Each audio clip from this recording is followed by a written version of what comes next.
If you clicked on this video, I'm guessing you're curious about critical thinking. People say it's super important in life, but honestly, sometimes we don't really know what it actually is. Why is it so important? And how are we even supposed to get better at it? So in this video, I want to make it crystal clear for you what exactly critical thinking is, why we really need it, how to spot the situations where it matters the most, and finally, how you can actually practice it in a way that works for you. Part 1. What is critical thinking? To really get what critical thinking means, let me share a story about an interesting study. In 2016 in the US, researchers gave a group of people two articles that were completely the same, except for the title. One said, scientifically proven, the other just said, personal opinion. So which one do you think people trusted more? Turns out, over 70% trusted the one with the word scientific on it, even though the content was exactly the same. This shows that most of us don't really check the evidence. We just trust labels or go with our gut. And honestly, that's what happens in real life too. Most of the big decisions we make are shaped by emotions and other people's advice. That's why so many people fall into financial traps, pick the wrong career, or spend years confused about what path to follow. So, what is critical thinking really? It's the process of actively analyzing and evaluating information logically, based on reason rather than emotion, so you can come to a sound conclusion. Instead of just jumping to accept an idea, a critical thinker asks questions, looks at the evidence, and considers different perspectives to get clarity, accuracy, and fairness. For example, if a coworker suggests a new strategy, you don't just nod along, you ask, what data supports this idea? That question forces clarity and makes sure you really get what they mean. Then you check if it holds up by looking at actual evidence. There's a story about a manager at Google who turned down an ad campaign, even though the whole team felt it was going to work. He rejected it because the data showed it wouldn't be effective. That's a decision based on logic, not feelings. Even more importantly, critical thinking is about fairness, looking at issues from multiple sides.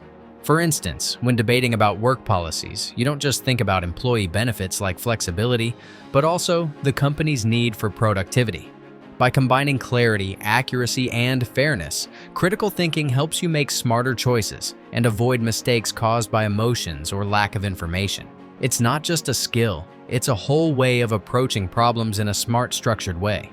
But there's something else that often gets confused with critical thinking: fallacies.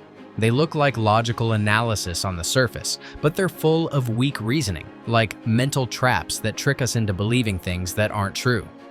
In the next part, we'll break down the most common fallacies, with real-life examples and tips to avoid them, so you can sharpen your thinking and stay clear of these traps in life. Part 2. Don't confuse critical thinking with fallacies. Let's say you're scrolling online and a famous influencer posts, "This stock is super promising. Invest now and you'll be a millionaire in 6 months." If you believe that and throw in all your money, you're almost guaranteed to lose it all, because that's just a scam. Sadly, a lot of people fall for traps like this, and that's the price of lacking critical thinking. Small mistakes that can wreck your finances, your career, and even your happiness. So, what does not thinking critically look like? It's when we accept information blindly, never question it, and let our feelings or the crowd make our decisions. That's when fallacies sneak in and start running the show. Here are a few common examples. In a meeting at a company, instead of challenging an idea with logic, you dismiss it just because it came from the new guy. That's an ad hominem fallacy, and you might have just ignored a great idea that could boost revenue. Or maybe you're thinking about quitting your job to go freelance, but your mind jumps straight to, if I quit and fail, I'll go broke and lose my house. That's a slippery slope fallacy, where you exaggerate the worst case scenario and lock yourself out of new opportunities. Another case, you believe drinking coffee every morning makes you more productive, when really, it's just because you got enough sleep. That's a false cause fallacy, mixing up coincidence with cause. A lot of people also fall for blind trust fallacy, like spending $2,000 on an online course just because a wealthy influencer hyped it up, without checking the facts. You lose not just money, but time and trust. Some people don't fail because they make the wrong choice, but because they never choose at all. That's the fallacy of indecision. waiting for the perfect option that never comes. LinkedIn even reported that 25% of Americans lose career opportunities simply because they hesitate too long. And then there's a sneakier trap: absolute certainty fallacy. Believing your views, whether political or religious, are always right. The result? You shut out other perspectives, and society becomes divided. These thinking mistakes aren't just theory in a textbook. They cost people billions of dollars every year through bad investments, reckless spending, missed chances, and unnecessary stress. Maybe you've even bought something just because everyone else is buying it. That's living proof that lack of critical thinking controls our lives more than we realize. So the big question is, how do we escape these mental traps? In the next part, I'll share how to spot them and move past them so you can make sharper and smarter decisions. But first, ask yourself, when was the last time I fell into a fallacy, and what did it cost me?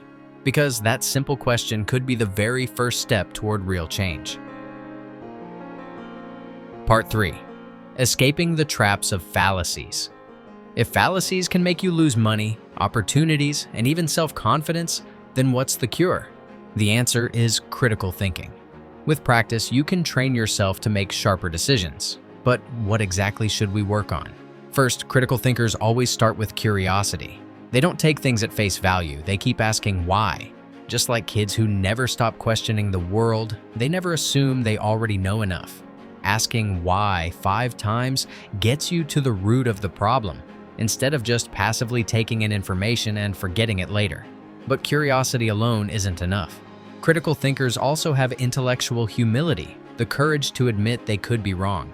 Admitting mistakes doesn't make you weak, it opens the door to learning. Remember Elon Musk? When Tesla had a production crisis, he openly admitted flaws in the assembly line design and fixed them. The result? Tesla not only survived, but hit record profits. Being willing to say, "I was wrong," is humility, and it's what allows you to truly listen to different perspectives. If you only read news from one source or only hear opinions that match yours, your view of the world will be distorted. Critical thinkers seek out opposing opinions to understand an issue from all sides before making a judgment. To handle all that information, you also need logic. Critical thinking is like building a bridge. If any support is weak, the whole thing collapses. Smart entrepreneurs carefully analyze before investing so they don't waste tens of thousands of dollars on an idea that won't work. They don't jump to conclusions, they connect the dots step by step. Still, critical thinking isn't just cold logic. It also requires empathy, the ability to understand other people's feelings and motives. In a debate, instead of only defending your own point, ask, what is this person really trying to protect? By understanding them, you can solve the real issue instead of turning it into a pointless fight. This also takes persistence. Not every problem is simple. Critical thinkers don't give up when things get complicated. They break problems down and tackle them piece by piece. And finally, one habit you cannot skip: self-reflection. Critical thinkers regularly look back at how they've thought and decided. A study from the University of Massachusetts found that people who reflect on their thinking regularly can improve self-awareness and decision accuracy by up to 20%. It can be simple. Every night, take 5 minutes to ask yourself, what did I decide today, and could I have done it better? You'll see yourself grow day by day. So, what do you need to improve? Maybe you're curious but not persistent, or logical but not open-minded. Don't worry, these aren't traits you're born with, they're skills you can train. And you don't need to change everything at once. Start small, just ask one, why? And try to look for one opposite viewpoint. That little step can spark a big shift.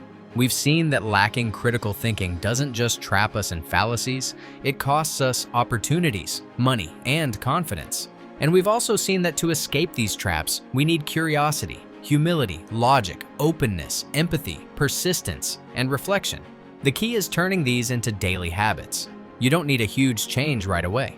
Next time you face a decision, instead of reacting emotionally, pause for a second and ask, why am I choosing this? Is there real evidence this is the right choice? Just those 2 questions can filter out most bias and illusions. Another tip, deliberately look for the opposite view. Say you believe working overtime will definitely get me promoted. Instead of holding on to that belief, hear from someone who disagrees. They might point out that promotions depend more on problem-solving or leadership skills.